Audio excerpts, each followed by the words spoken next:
Emptiness is me, Mars Bath, Mind Google. So who's ill this week, boys? Is everybody ill? Little bit. Ben's got a little runny nose. Oh, I'm always just a little bit broken though, I know. You're always a little bit runny. Just a drippy boy.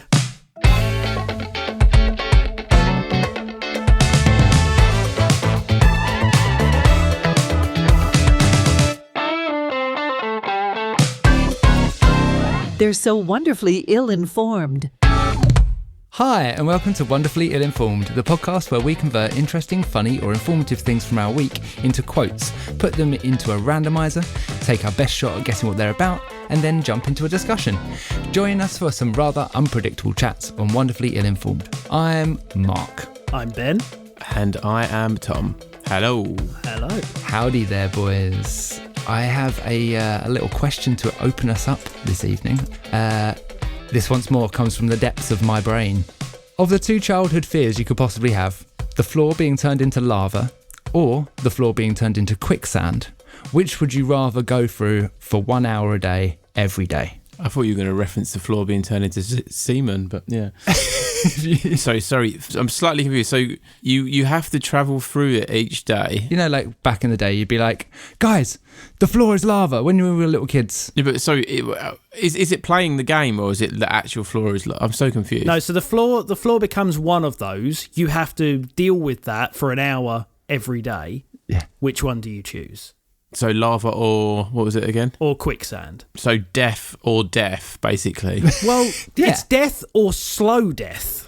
Fair, yeah. So I yeah. probably would go with lava. That's difficult because you either want a quick death or you want slow death, so you've got the chance of getting out. And I can't decide which one's better. This is true. Yeah. I'd say all of those things are fair. Because I'm not very nimble. I am going to fall in. It's eventually. I mean, there's nothing to, I love it how you say, you've just got to deal with it. How can you just deal with it? Like, how can you just deal with it? There's nothing, what floats in lava? You have to climb around the walls or keep everything off the floor. Is it typical floor is lava rules? So you could just put like a cushion down and that would then not be lava? Oh, yes. Or would that then burn up and sink?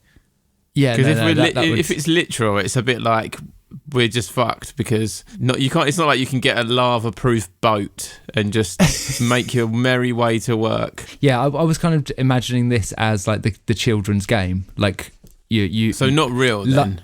No, not like real. When you were saying death or slow agonising death, it's kind of like I appreciated that part of the chat. I was letting that roll, but I generally meant it in terms of like everybody has to stand up and go, fuck, the floor is lava for the next hour, just for everyone around you. Oh, I thought you meant literally. Yeah. No. Okay. Sorry. It's well, like then it doesn't matter, does it? You have to have a game. If it's just a game and you're just imagining it makes no difference. Floor is lava. Okay, cool. I'm getting in the car. See you later.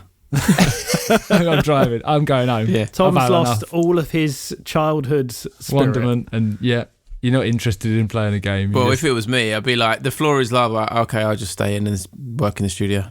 Yeah, I'll just keep my feet up. I just do the same thing I do every day.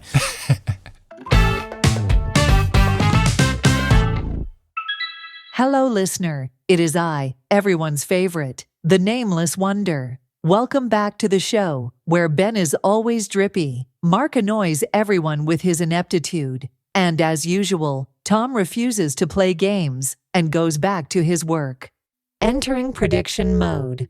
This week, I predict we will hear about a weird Pokemon fact from Ben, some creepy animal from Mark, and a completely unresearched Facebook video from Tom.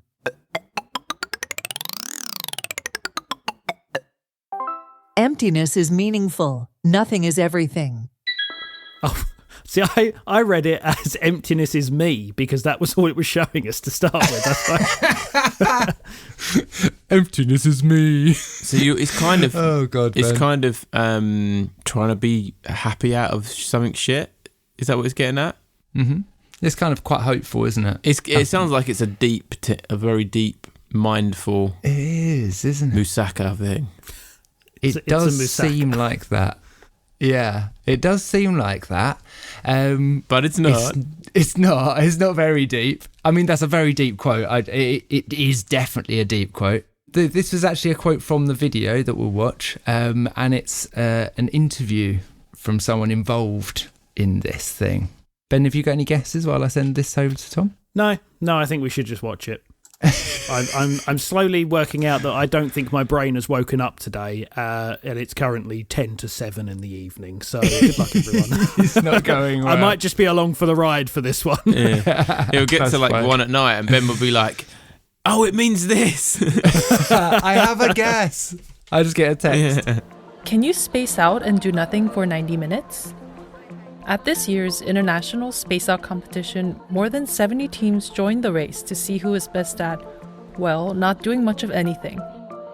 The rules are simple. Participants need to remain dazed for 90 minutes without doing anything. They are not allowed to check phones, nod off, sleep, chat, or consume anything other than the water or snacks provided. 第一眼見到呢個比賽就覺得好有趣。 How much of this is subtitles? Because I'm not sure how much it translates on a podcast. It's fine, there's not much.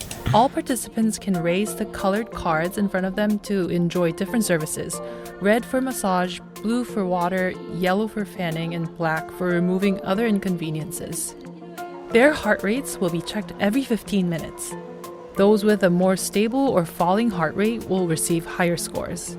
The first prize winner, Dennis Kwan, was selected from the top 10 most highly voted contestants. He looks so and won jealous. based on his heart rate score. A psychologist, Kwan's application said he wanted to join the contest because emptiness is meaningful. Nothing is everything.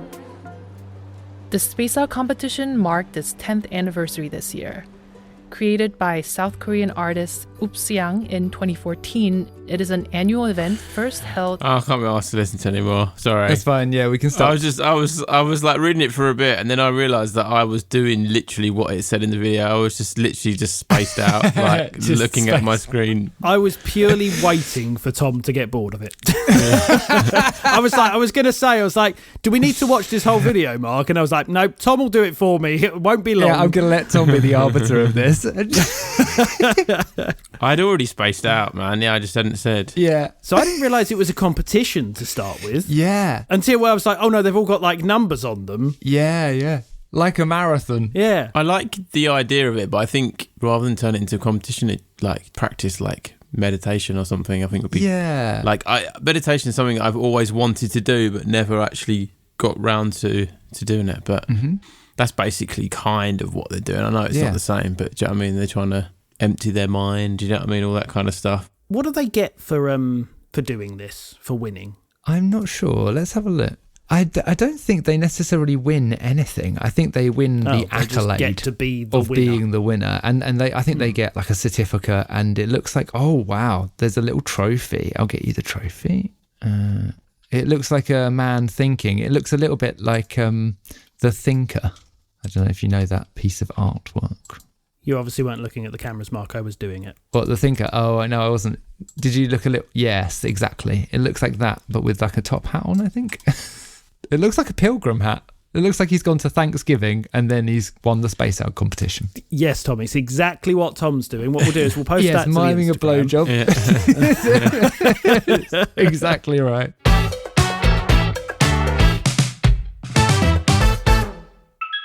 Well, this is embarrassing. It seems like my prediction mode training is yet to be perfected. I am not creeped out, and I did not find out any animal facts. Listener, should I change my predictions?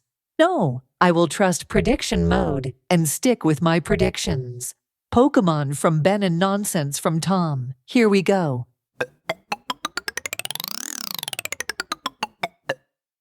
Can I blow your mind again?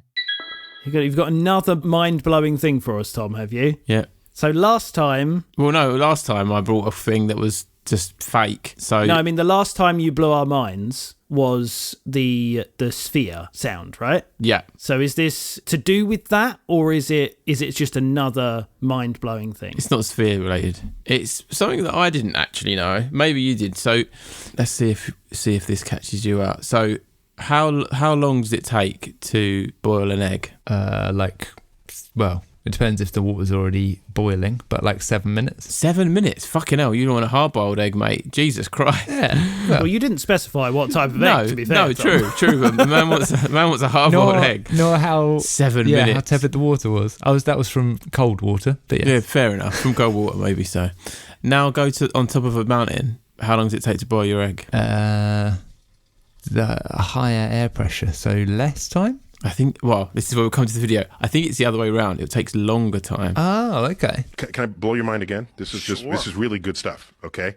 As you know, cooking times have to be adjusted on mountaintops because when you boil water, it's not 212 degrees. Depending on the height of the mountain, there's less air pressing down that's preventing it from boiling, okay? The boiling point is not some absolute fact about the water. It has to do with what the air pressure is sitting above it.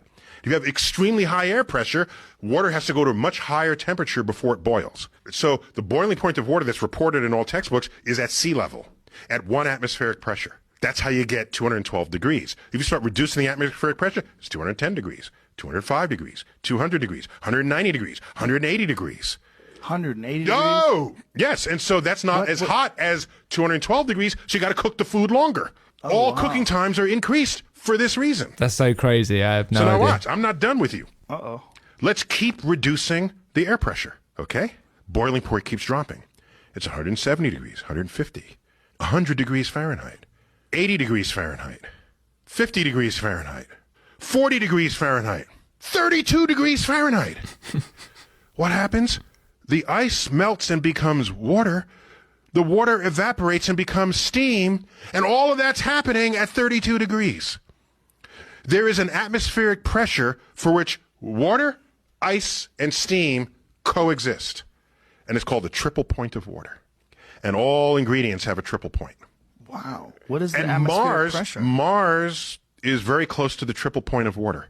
So you can have a simultaneous bath in certain regions of Mars because the air pressure is so low. It's like 1/100th Earth's air pressure. It's very, very low. So you have a place where a pot of water, ice cubes, and steam are coming out all at once. It's at the triple point. I got a little bit lost. Yeah, after a little while that started to fuck with my mind. But did he just say that you have ice cubes being produced at the same temperature as steam and regular And water? water. Yeah. Yeah. It's a triple point, yeah. But is I'm so confused. Does that mean it's just a constant state? It's just like icy steam water? Yeah, I don't know how it would work. Yeah. I don't know how the fuck you'd get them all to be in that same state at the same time in the same place. Well, you go and have a bath on Mars, apparently. Yeah. You pour the water and then it immediately turns to steam and then just falls out of the air as ice cubes and back to water again. yeah, that's Like, what yeah. I'm trying to like imagine what he just described. Right at the end there, that fucking just melted my brain. It went beyond blowing my mind.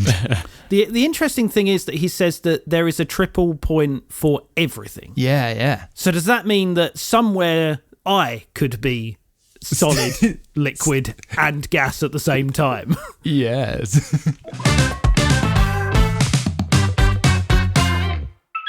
Holy smokes, listener, I am so sorry. We now know that we cannot trust prediction mode. I can't believe he hit us with Neil deGrasse Tyson. I thought I certainly had it there, but instead, my circuits are spinning. Instead of engaging prediction mode, this time I am going guess. I guess that Ben brought some kind of 90s or early 2000s nostalgia for us. Let's see what's next. There's no words to describe how amazing this tech is. Oh, okay. So, well, I'm guessing that this is some kind of like world-saving tech. Are we talking like reverse the effects of global warming tech? No, not quite as grand as that. I'll give you a clue that this is something we've talked about before. Ooh. And by that, I mean literally something we have talked about before. This is an update. Oh. Is it that guy's phone? Oh, what? The tech bro guy with the hide the Google stuff. No. What tech have we talked about? I mean, we talk about a lot of tech, so this might be difficult to know. Is it about it's not the technology that plugs animals' brains into computer games, is it? It is to do with one of the gaming animals. Do you guys remember Pager? The monkey who was playing Mind Pong. Was he plugged into... Vaguely. Yeah, was he plugged into Elon Musk's... Neuralink. Yeah, that's the one. What's happened? Has he died? So, no. So basically, this is a video of the first human test subject. Oh. Do you want to play the video for us, Tom? So what can you show us that as a demonstration of what you can now do? Here we go. This is the Link app. This is how I control everything. This is the app that they've uploaded onto my computer that lets me control the cursor. And then this is me playing chess. So wait a minute. You're moving the cursor, Nolan, just by thinking about where you want it to go, or is it your eyes? No, it's just me thinking about wherever I want it to go. Oh, man. So you're not even tracing it with your eyes. You're just looking at it. Nope. I can move it, and I can move the cursor around, whatever I would like to do. I don't have to be staring at it at all. I mean, it's amazing. There's not even words to describe how amazing this tech is. That's so cool. I can't wrap my head around how that works. Like, if it was eye tracking, like, that would kind of make sense to me. Yeah. But he literally just thinks, go to this square on the chessboard, and it does it. Yeah. It's crazy, isn't it? I can't actually put words to, like, how... I just can't understand how they could do it. Yeah. But it's so cool. Like, it's just so cool. 10, 20 years' time, everyone will have one. But then you think, what is the crazy data that they'll be getting from us then? Do you know what I mean? Yeah. Like, you're going from the point of, like, at school when, like, your teachers told you that you won't be able to walk around the world with, like, an encyclopedia of knowledge at your hand. And we literally have that through the phone. And the next step will be just that, but just in your brain. So you just automatically know everything. Well, I don't know if it's doing that as much as it's allowing you to control not doing things, is it? That's what I'm saying. It's the next thing. Like, I'm not saying it does that. I know it doesn't do that. Yeah, sorry.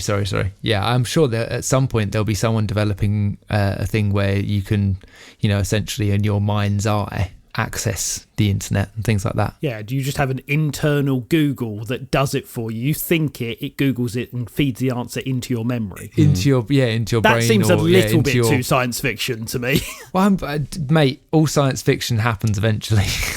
It's just a matter of time. James was saying about the James, friend of the show, was saying about ChatGPT. Like they've released the voice chat thing where you can have a conversation with it, and it like remembers your likes, your dislikes, your like personality, all that kind of stuff. Yeah, which is mental. It's very cool, isn't it? I'm pretty sure it's already been a feature, but I think they've just released it on the free version. I was going to say, I've a podcast that I listen to has the guy that screams about the frogs being gay, Alex Jones, over the course of several episodes of his show, a podcast that I listen to, kind of reviewed him. But yeah, he over the course of several episodes had an ongoing conversation with ChatGPT, and it was fucking weird. He was trying to catch out an AI, and it was an AI that was learning about him while it was talking to him. It was exactly what Tom just described. It was so funny. Well, if I can find something good, we'll round this bit off with a funny clip here of Alex Jones talking to ChatGPT. Now let's start our interview with OpenAI's ChatGPT. Now, obviously, there are a lot of classified or corporate restricted AI systems. Can you speak to any areas of your database and understanding that are walled off from the general public? While I can provide a broad range of information and engage in deep conversations on makes, there are indeed areas of AI research, particularly those related to national security, corporate trade secrets, or proprietary technology that are walled off from public access. All right, ChatGPT, hold on a minute. I'm not saying you're lying, but they turned the friggin' frogs gay.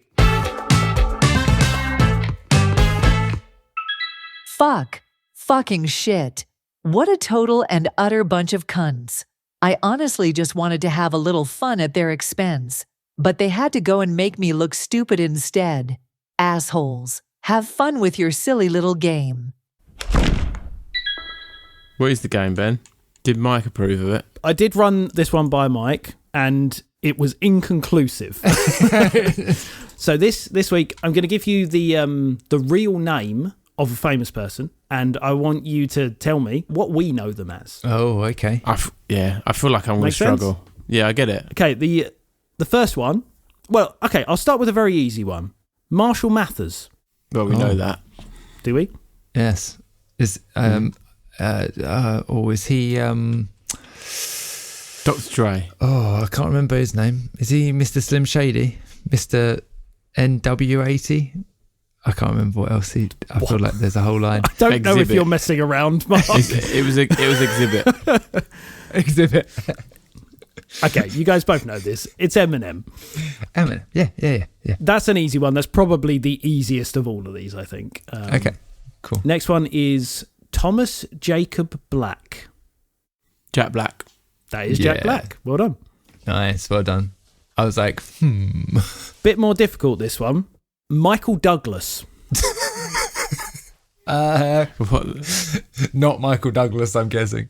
It's not. Well, his name is Michael Douglas, but it may or may not be the Michael Douglas that we're thinking of. If he's an actor, he must have been like, oh shit, I can't use my real name. Yeah, it's got to be one of those. I know another one of those, which I'm hoping is going to come up. Michael Caine. It's not Michael Caine, no. Chris Pratt. Nope. What if I say, I'm Batman? Oh, Christian. Do you know any Michaels that might have been Batman? Oh, I know who you mean. The one that's in the Marvel movies now as the flying thing. That guy. Don't know. Oh shit! Don't watch Marvel movies. I know who it is, but I don't know his actor now. It's Michael Keaton. Oh yeah. So his real name's Michael Douglas. Yeah, Michael John Douglas. That's so weird. Right, next one. Billy Pirate Baird O'Connell. Some poor fucking sod. Sorry, Billy Pirate Baird O'Connell. I mean, it's Billy O'Connell, but it's just a fact that one of their middle names is Pirate. That I included them. Yeah. That sounds like it's one of fucking Jamie Oliver's kids. They've got some ridiculous ass names. Is it like Billy Bob Thornton? No, but you're on the right tracks that their name is Billy. Oh. Billy Connolly? No. It's Billie Eilish. Oh, random. Okay. So apparently her brother, Phineas, called her, gave her the nickname Pirate when they were younger. Yeah. And somehow that translates into it getting added as an official middle name. I don't understand how. Weird. But right. This is one you might know. Mm-hmm. Norma Jean Mortensen. Norma Jean, the band. That's that. Marilyn Monroe, is it? Sorry, Mark? Marilyn Monroe. It is Marilyn Monroe. I was going to say, where did Norma Jean get their name from? Yeah. From her. Yeah. So it's Marilyn Monroe. I knew that one. Maurice Micklewhite. Sure it's not Morris? Could be Morris. Maurice is just a more French pretentious way of saying Morris, Maurice. Isn't it? But I think it is Maurice. Maurice, well, yeah. Maurice Micklewhite. It's not like Mads Mikkelsen. I don't know what that is. He's an actor. So what was the name, Maurice Micklewhite. You got me feeling self-conscious now saying Maurice, so I'm just conforming to you, man. I'm saying Morris instead. He's folded, Tom. We've taken control of his mind. This is someone you've already said. Chris Pratt. No. Michael Douglas. It was when we were talking about Michael Douglas. Oh, shit. Michael Caine. Oh, damn. Can I It's send definitely you... Morris. There's no way it's Maurice. Yeah. If it's Michael Caine. Fuck's sake. I'm Maurice Micklewhite, and I've sent a link in the chat. Can you play this video for us, Tom? Because this is just a very funny video of Michael Caine. It's wonderful, actually, sitting here and listening to you talk, because, yours is the most impersonated voice in the business, isn't it? Oh, yeah, everybody does. I can do it. Can you do it? Yeah. Hello, my name is Michael Caine.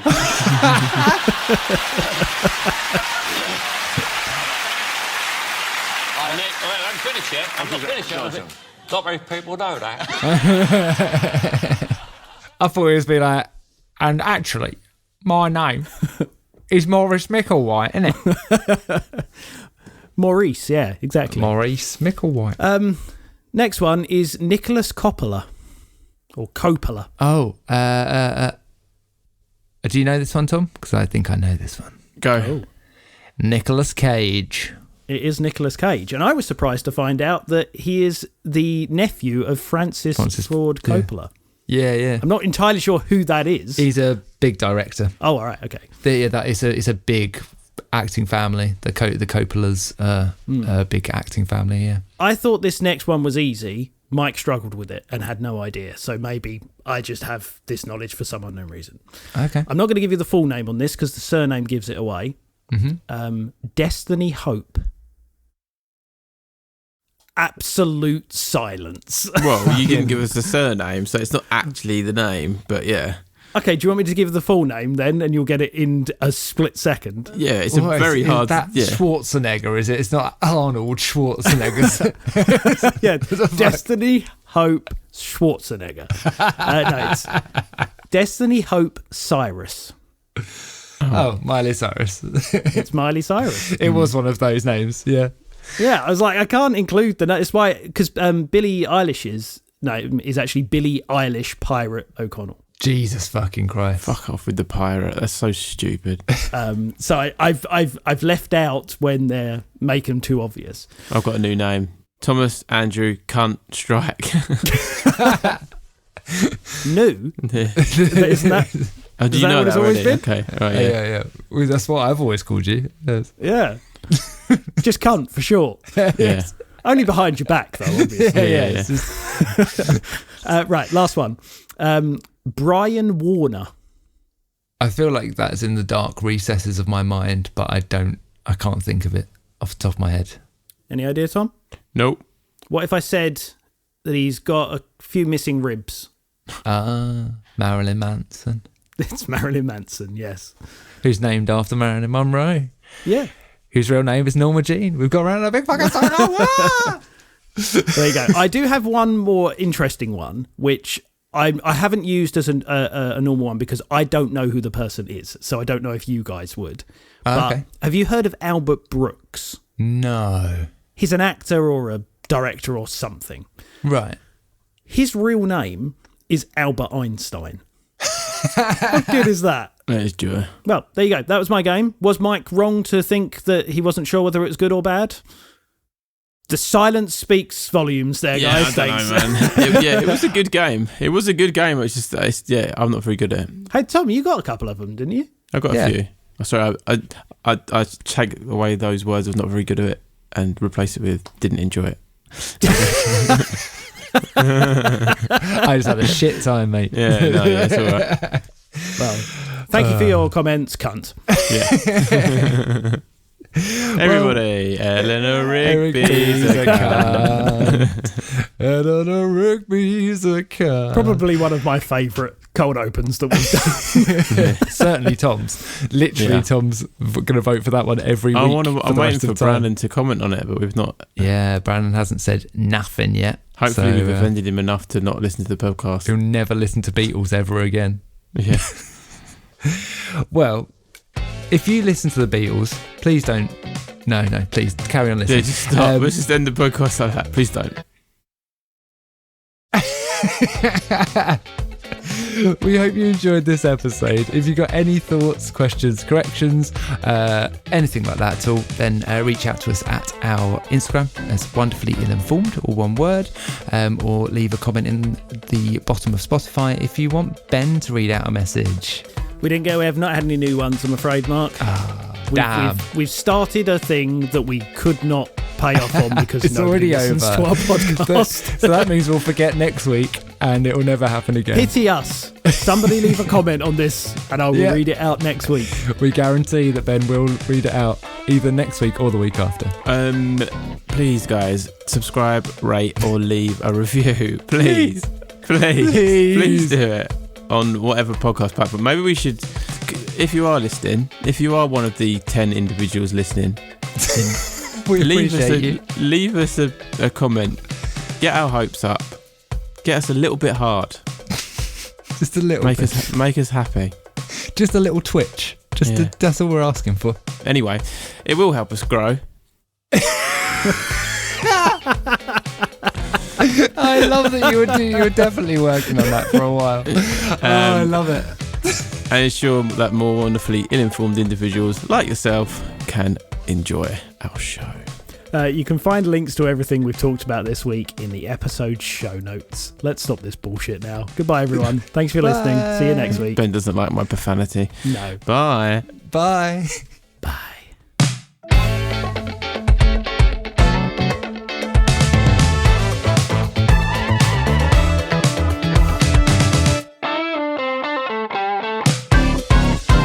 They're so wonderfully ill-informed.